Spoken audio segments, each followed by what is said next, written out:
Tonight on 2020. My name is Kayla Mueller. There's Kayla. From a vibrant life force like this. Pause is the red button. To this. It's very terrifying here.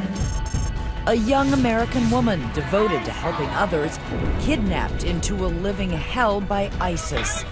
Her desperate parents, everyday people, forced to take on terrorists from their living room.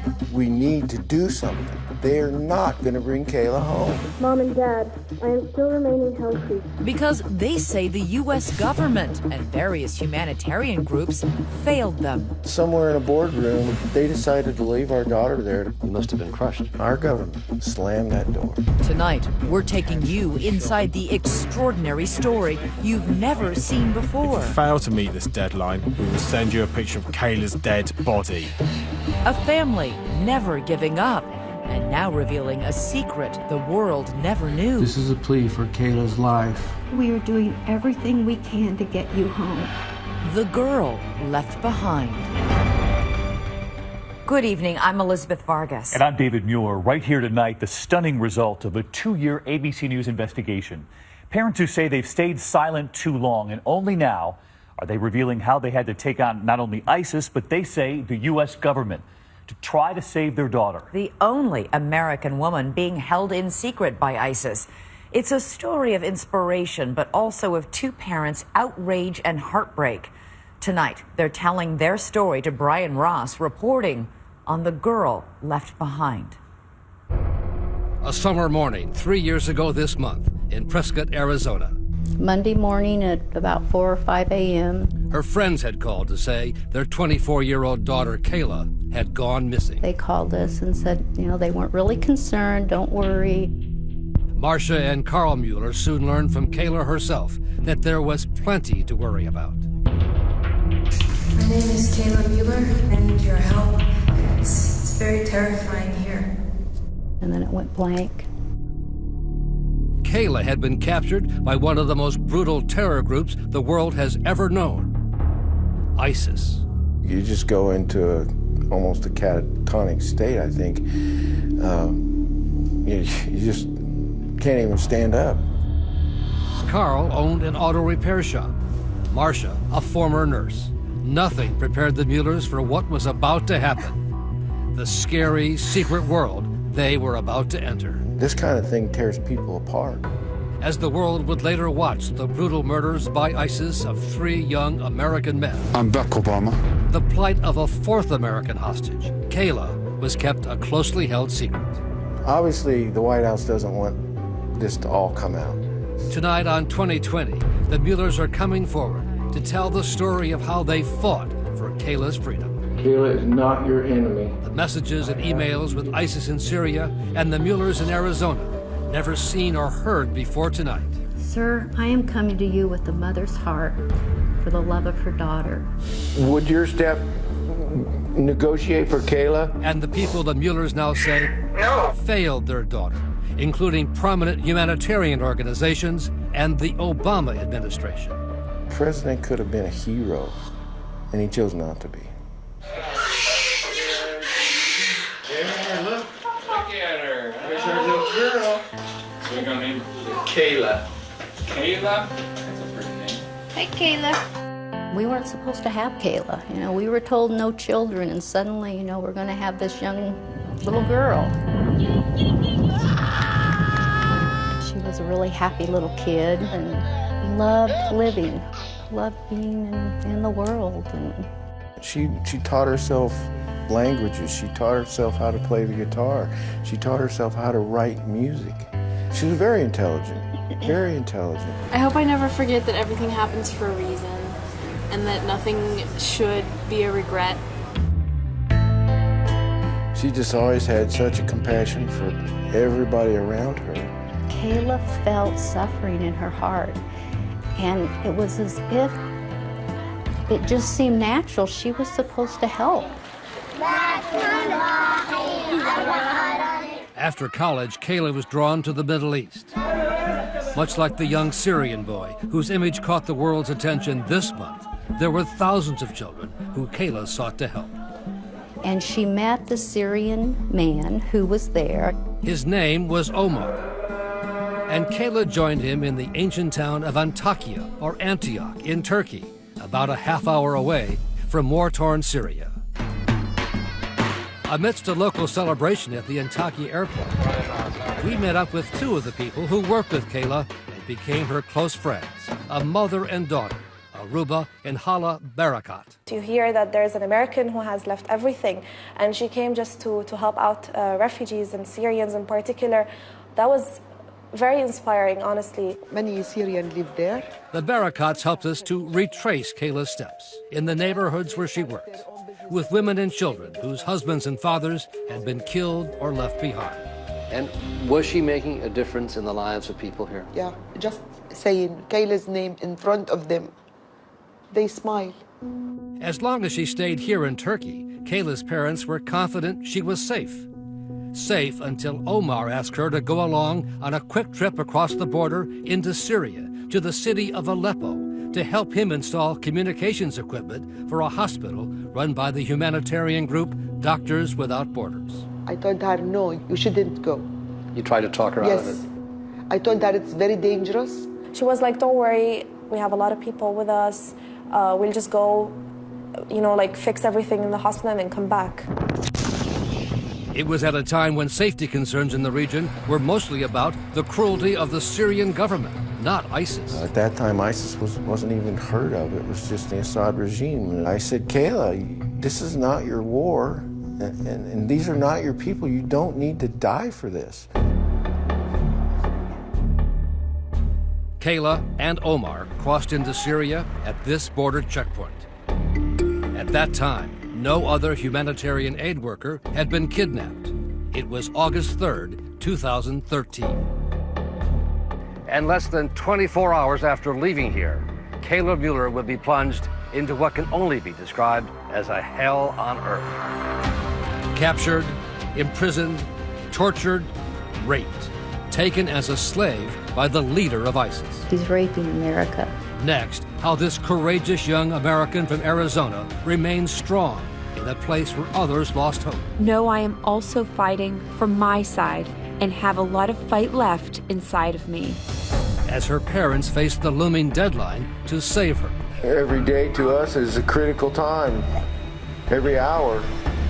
Kayla Mueller was the girl left behind.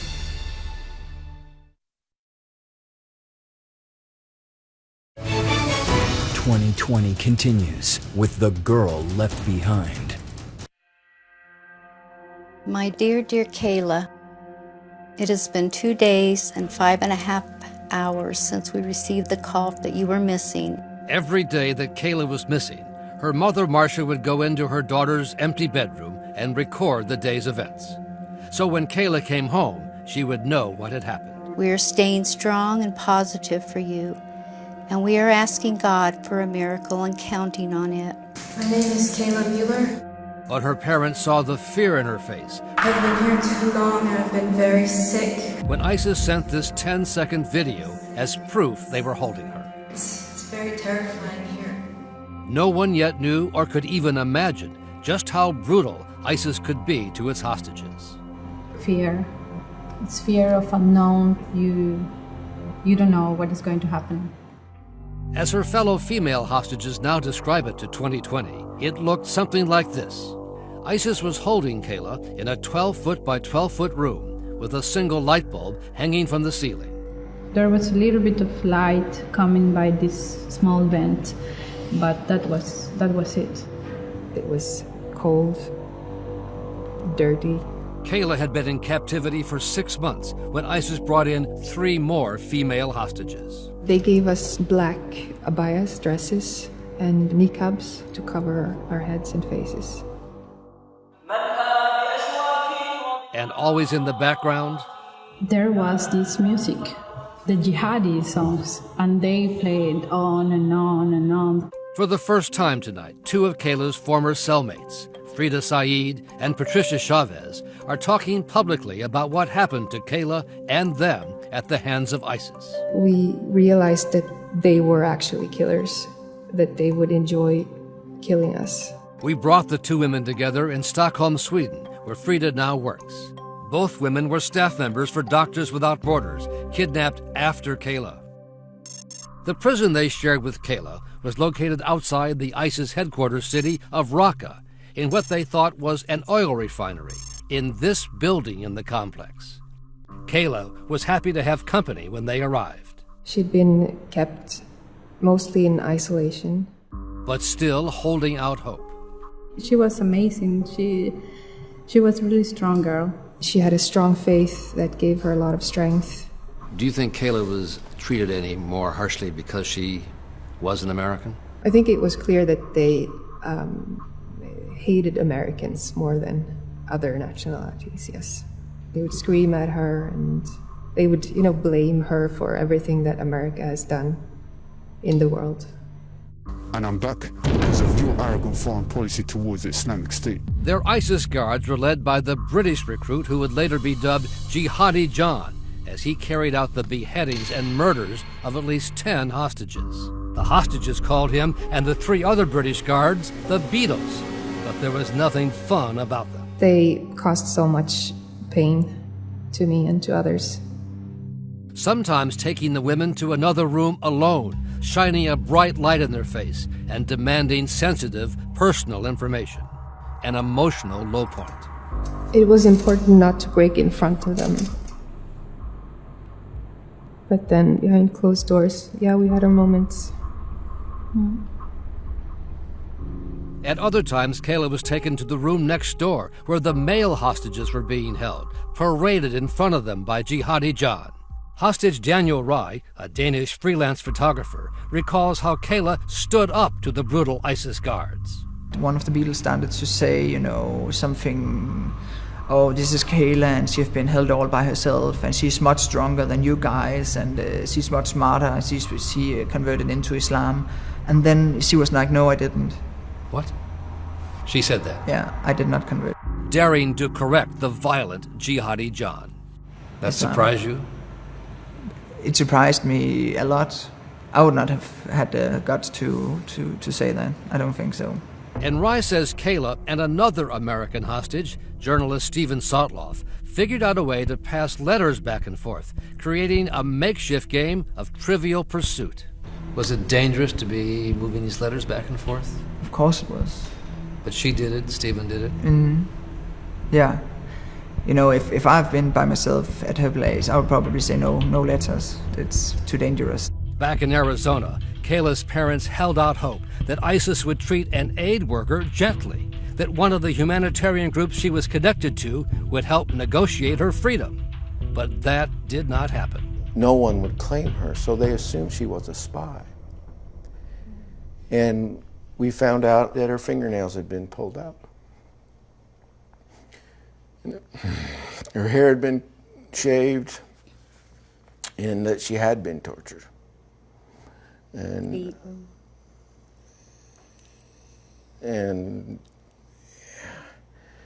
that was just one of the hardest days for me. And the prospect of a negotiated release grew increasingly unlikely, as the Muellers soon found themselves up against the U.S. policy against making concessions to terrorists. I firmly believe that the United States government paying ransom to terrorists risks endangering more Americans and funding the very terrorism that we're trying to stop. And so I firmly believe that our policy ultimately puts fewer Americans at risk. ISIS was making millions of dollars from its kidnapping business. And as hostages from other countries which allowed ransom payments were released by ISIS, they could only say goodbye as they left Kayla behind. It was a horrible feeling to be released, looking forward to being released, but at the same time leaving someone behind. Doctors Without Borders negotiated ransom payments for its staff members, Frida, Patricia, and 3 others, but not for Kayla. It was very sad. I think it was the saddest moment we passed through together. How did you say goodbye? In tears. What'd you say to her? Stay strong. This will end one day. What did she say to you? Nothing. But as they left, a possible break. The The ISIS hostage takers told the women they were now ready to negotiate for Kayla. And a remarkable email back and forth was about to begin between the terrorist holding Kayla and her desperate parents in Arizona.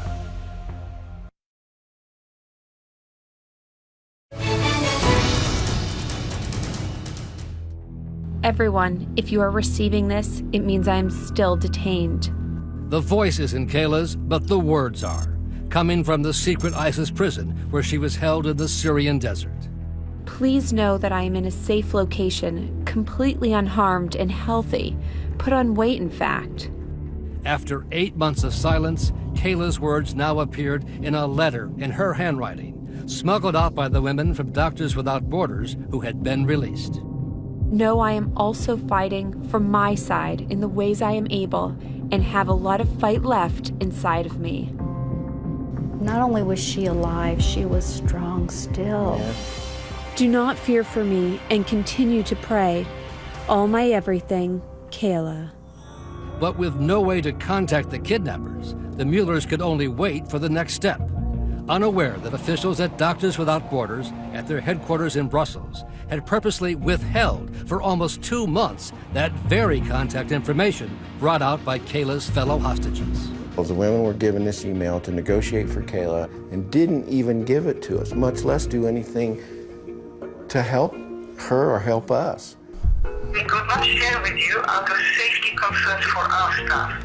The group's director for Syria said she had waited for all her staff to be free in a phone call conversation recorded by the tearful Muellers. Would your staff negotiate for Kayla? No, because it will be difficult for us to negotiate for Kayla. The crisis management team that we have installed for our 5 people will be closed down in the next week. Because our case is closed. They left her there, they deserted her. They were instructed by the hostage takers, negotiate for this woman. And they did not. They did nothing and wouldn't help us. You know, it just seems hopeless, you know. Yeah. So you'll send that email right away after we hang up? We prefer to do it tomorrow, if that's okay. Yeah. Well, not really. We'd like to get it to our contact as soon as possible. Every day to us is a critical time. Every hour. Okay. Okay, yeah.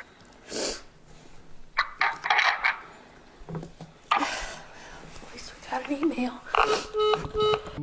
Few humanitarian groups in the world are more highly praised than Doctors Without Borders, known overseas as MSF, the letters of its name in French, Médecins Sans Frontières. MSF operates in places where there are wars, natural disasters. They're a fabulous organization and they do wonderful work. But somewhere in a boardroom, they decided to leave our daughter there to be tortured and raped. Kayla was in a Doctors Without Borders vehicle when she was captured by ISIS in Syria. But the organization said non-staff members are not its responsibility. We could not take steps to negotiate for her freedom. Why not? Because we can't be in the business of negotiating for people who don't work for us. And to do so would also have increased the risks that our teams already faced. The executive director of Doctors Without Borders USA, Jason Cohn, says the group never would have allowed an American to come to its hospital in Syria if it had known of Kayla's plans in advance. But when she was taken, wasn't she your responsibility? No, she wasn't our responsibility anymore. Was there no moral responsibility? I don't think there was a moral responsibility. I don't understand how a humanitarian organization can justify doing that. Finally, in late May 2014, it was ISIS which made contact with the Muellers in this email, likely written by one of the British ISIS guards. This message is to inform you that we have the American citizen, Kayla G. Mueller, prisoner. We don't want to harm her. She's like a guest with us at the moment. They're telling you they're open to negotiation. Chris Voss, who once ran the FBI's International Hostage Negotiation Team, says the email and the earlier video were clear signs that a deal could get done with ISIS. This is, we have something that you want. We want you to believe you can get her out. because we want something for her. Even though she's an American, America says it doesn't negotiate? Right, because they know that if given the opportunity, families will find a way. The conditions of Kayla's returning home safely are no media involvement whatsoever and a cash payment. Kayla's a commodity. Unfortunately, they make an opening offer. They want some sort of a counteroffer to continue the conversation. Another good sign. ISIS would allow Kayla to answer 3 personal questions to prove she was alive. Carl wrote back. How did you get stitches in your eyebrow as a child? Answer. Her older brother, Eric, was pulling her in a wagon and it tips over. Correct. What did you teach your niece to say? Music is? Music is everywhere. Correct. What is your friend Mo's real name? Her name is Monica.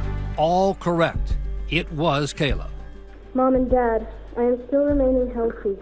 You should have already received the 3 answers to the proof of life questions you provided.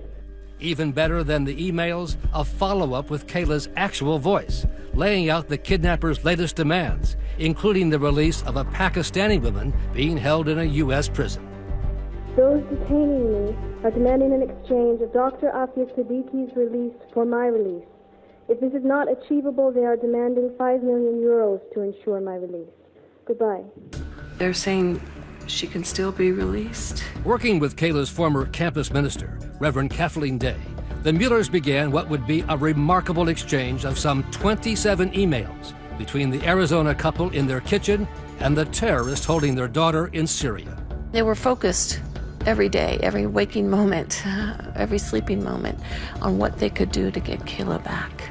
The Muellers' answers were all crafted by FBI agents assigned to the case from the very beginning.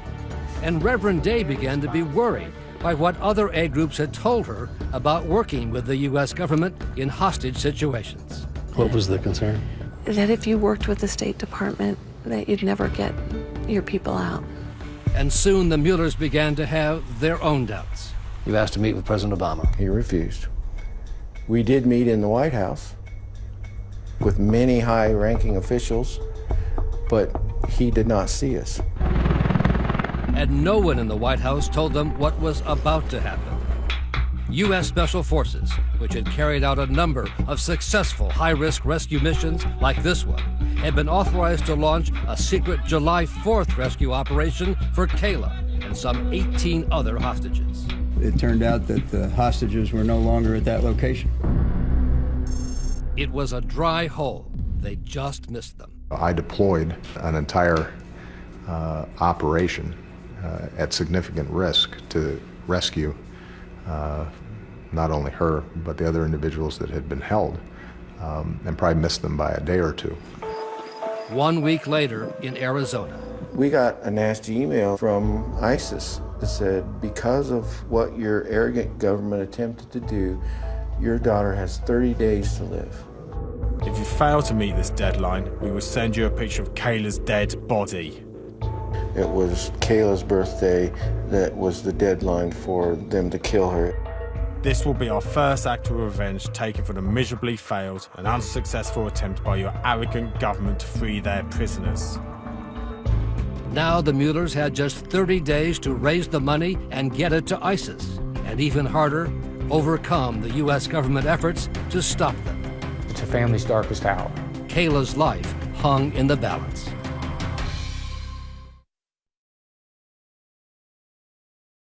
It was just 2 years ago this summer that Americans were hearing about ISIS for the first time, as its leader, Abu Bakr al-Baghdadi, emerged from the shadows, presenting a threat that was now greater than al-Qaeda.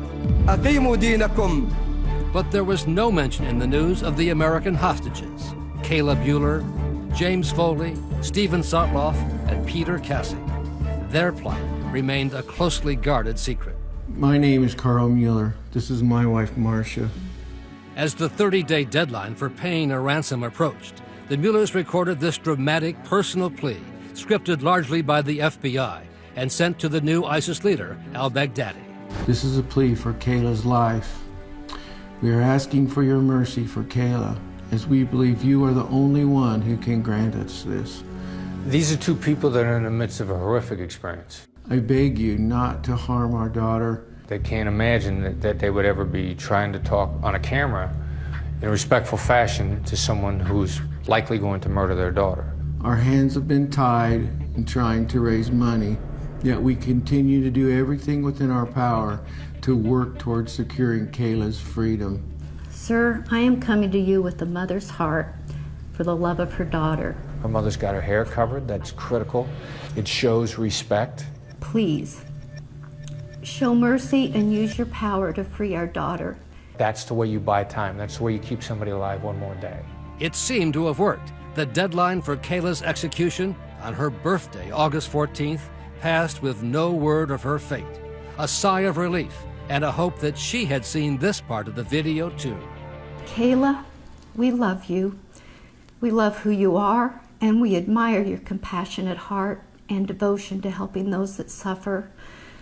We know God is comforting you and strengthening you. I wish we could see you. But it was a very short-lived moment of relief. President Obama is about to speak from Martha's Vineyard on the execution of American journalist James Foley by the Islamic militants fighting in Iraq and Syria. The first of Kayla's fellow American hostages to be murdered. Today, the entire world is appalled by the brutal murder of Jim Foley by the terrorist group ISIL. Again, the Muellers asked to meet with President Obama. We asked to see him, and we were told no. A few weeks later, another American hostage killed, journalist Stephen Sotloff, the hostage with whom Kayla had grown close in captivity with their makeshift Trivial Pursuit game. Overnight, our government determined that tragically, Stephen was taken from us in a horrific act of violence. And now the president agreed to meet with the Muellers and the family of the other remaining American hostage, Peter Kasich. The president was I felt cold. He said, I'm a father, I have 2 daughters. If that was my daughter being held, I'd do everything I could to get her out. And I'm sure he would have. But we were told many, many times, we're doing everything we can, and they weren't. They were not? Well, no, they weren't. What the Muellers wanted the president to do was allow them to just make an offer of ransom money to ISIS for Kayla's life. Carl would say, we need to make an offer, and then the email would not have anything about an offer in it. Because they were all scripted by the FBI. Right. We were like sheep. We were following what the government told us to do. We had no idea. In one email, sent under Carl's name, a suggestion of financial hardship. Kayla may not know that I retired this January. ISIS was unmoved. Retiring will not help you get your daughter back, so go back to work and earn some money. ISIS was running out of patience. So no more sentimental sob stories. And Carl was becoming increasingly unhappy with what the FBI had written for him to send to ISIS. At one point, I even said to the team, I said, if I got this email back, I would be really mad. ISIS stopped responding. After a while, they got the message that this was only stalling. Former FBI agent Voss says the FBI should have let the Muellers make some kind of a counter-offer. The kidnappers are begging for anything to be thrown onto the table, anything. At one point in time, they said, you just give us a benchmark. Should there have been a counter-offer? Yes, you keep the conversation going, keep the hostage alive. Buy more time for a tactical resolution. But that did not happen. As far as I know, they were never allowed. They were told if they made any sort of an offer, they'd be prosecuted, which is unconscionable. A White House official, part of its national security staff, delivered that threat of prosecution to the Muellers and all the other American hostage families, including the parents of James Foley, who went public after he was killed. We were told very clearly 3 times that it was illegal for us to try to ransom our son out, and that we had possibility of being prosecuted. And yet, meanwhile, our son was being tortured and beaten every day. But Kayla was still alive, and the Muellers had one more option, a last-ditch trip to the Middle East, where one government said it was prepared to negotiate for Kayla's freedom, as she was about to come face-to-face with the leader of ISIS.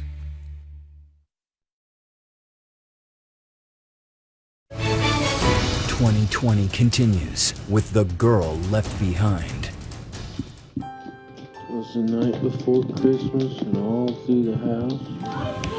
There's Kayla wanting her Christmas. Kayla's ready. There's the Christmas tree, and there's my mom on Christmas Eve.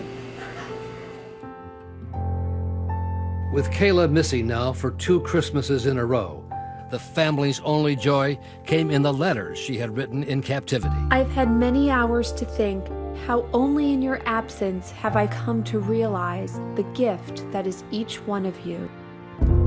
This is Peter Edward Kasich. By then, ISIS had killed the 3rd American hostage, aid worker Peter Kasich. Now the only American held by ISIS was Kayla. I had come to a point where our government is not going to bring Kayla home. And she was still putting all her trust in the government. This kind of thing tears people apart. I don't know how we've survived.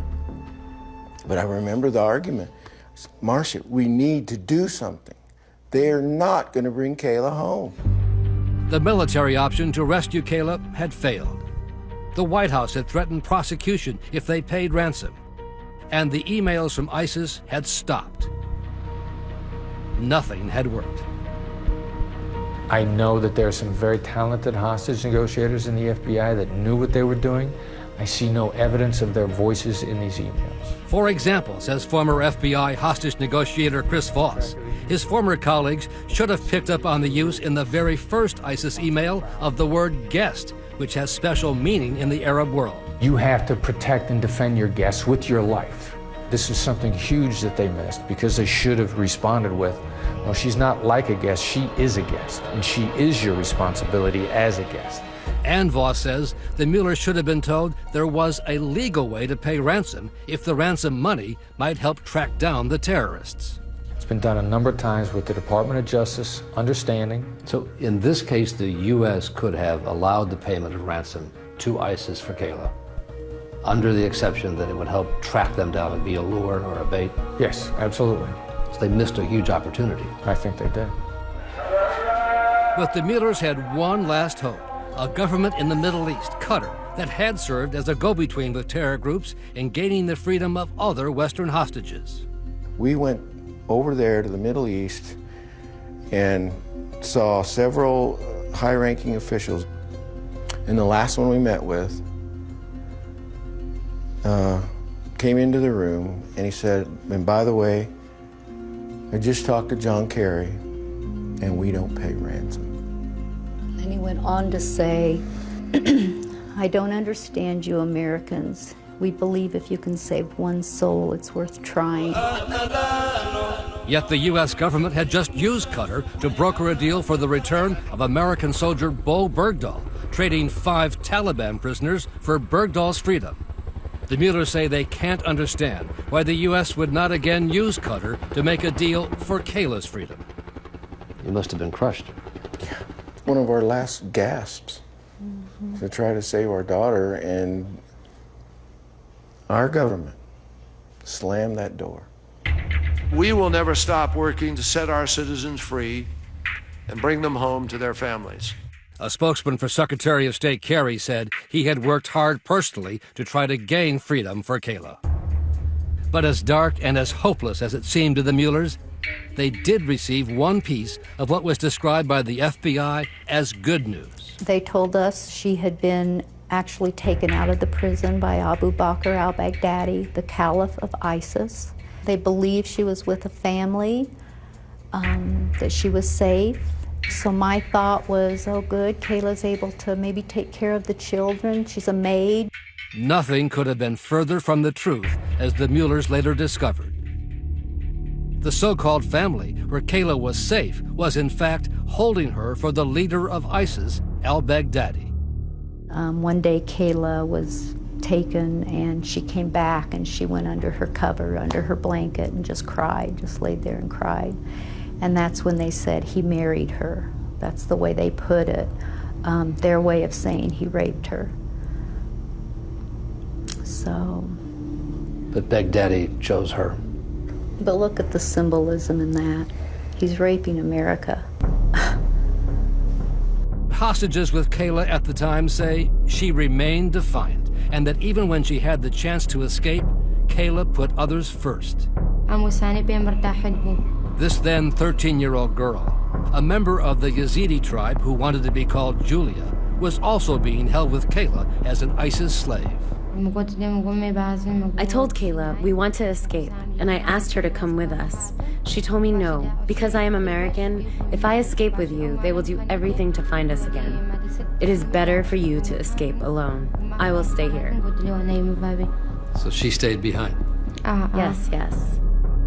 Under a full moon, Julia and another Yazidi girl made their way to freedom, tearfully leaving Kayla behind.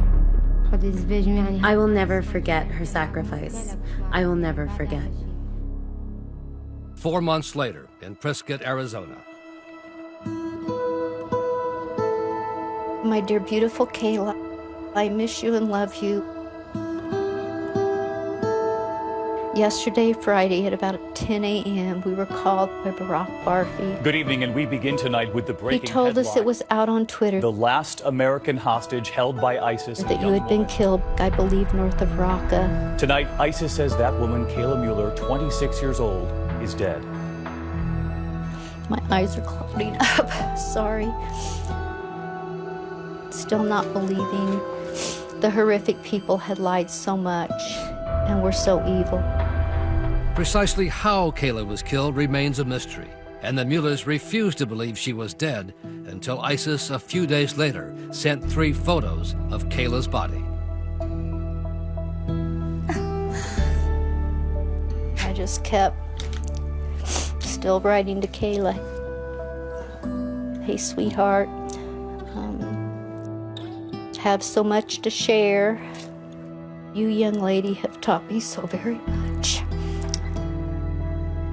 I will see you soon. Love, Mom.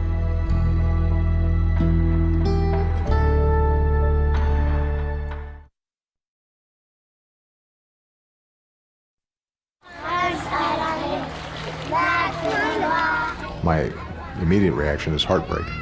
She was an outstanding young woman and a great spirit. And I think that spirit will live on. You did meet with the president. Just the 3 of us.